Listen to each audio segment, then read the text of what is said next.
ఆంధ్రప్రదేశ్. జై హింద్.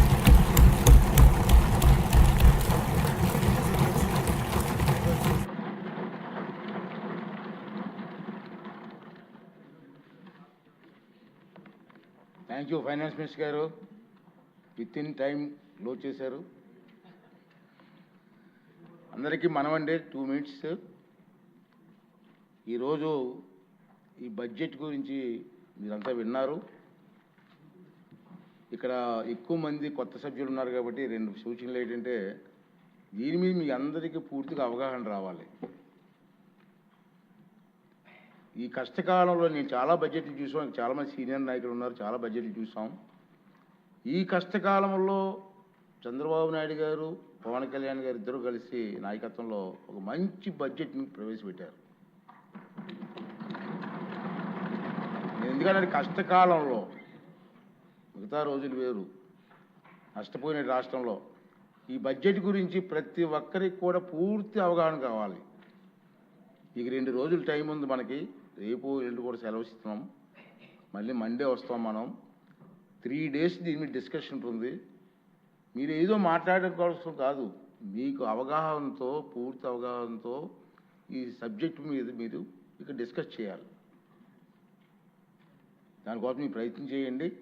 మనందరం కలిసి నష్టపోయిన రాష్ట్రాన్ని కాపాడడం కోసం ముఖ్యమంత్రి గారికి, ఉప ముఖ్యమంత్రి గారికి మన అందరం కూడా అండగా ఉండి ఈ రాష్ట్రాన్ని కాపాడుకోవాల్సిన బాధ్యత మన అందరి మీద ఉందని మాత్రం మర్చిపోవద్దు. బాగా చదవండి, అందరికీ అవకాశం ఉంది. 3 రోజులు టైం ఇస్తున్నాం బడ్జెట్ మీద మాట్లాడడానికి. మీకు మాట్లాడే అవకాశం ఇవ్వండి. గంటల కొద్ది ఉపన్యాసం కాదు, తక్కువ టైంలో ఎక్కువగా అర్థం వచ్చేలా మాట్లాడండి. అందరికీ అవకాశం వస్తుంది కాబట్టి అది మనం చేయాలని. తర్వాత మీకు ఈ బడ్జెట్ తాలూకు పత్రాలన్నీ కూడా పెన్ డ్రైవ్లో కూడా ఏర్పాటు చేస్తాం, మీకు సప్లై చేసి ఉంటారు. పెన్ డ్రైవ్ కూడా మనం. రెండవది ఏంటంటే, సభ్యులందరికీ వాట్సాప్ గ్రూపులు కూడా ఏర్పాటు చేసి ఉన్నాయి కాబట్టి దాంట్లో ఈ బడ్జెట్ వివరాలన్నీ కూడా వాట్సాప్ గ్రూప్లో పెట్టి ఏర్పాటు చేస్తున్నాం. మీరు ఈ 2 days హాలిడేస్లో క్షుణ్ణంగా చదివి, నేను కూడా ఇది చదవడం కాదు, అసెంబ్లీలో మాట్లాడడం కాదు, అసెంబ్లీ అయిన తర్వాత బయట కూడా మీ కాన్స్టిట్యున్సీల్లో సరళమైన భాష ప్రజలకు అర్థమయ్యే విధంగా ఈ బడ్జెట్ గురించి మీరు చెప్పవలసిన బాధ్యత మనందరి మీద ఉందని చెప్పి కూడా ఈ సందర్భంలో మీకు మనం చేస్తున్నానండి. ఇప్పుడు గౌరవ వ్యవసాయ శాఖ మంత్రులు 2025-2026 సంవత్సరపు వ్యవసాయ బడ్జెట్ను ప్రవేశపెడతారు.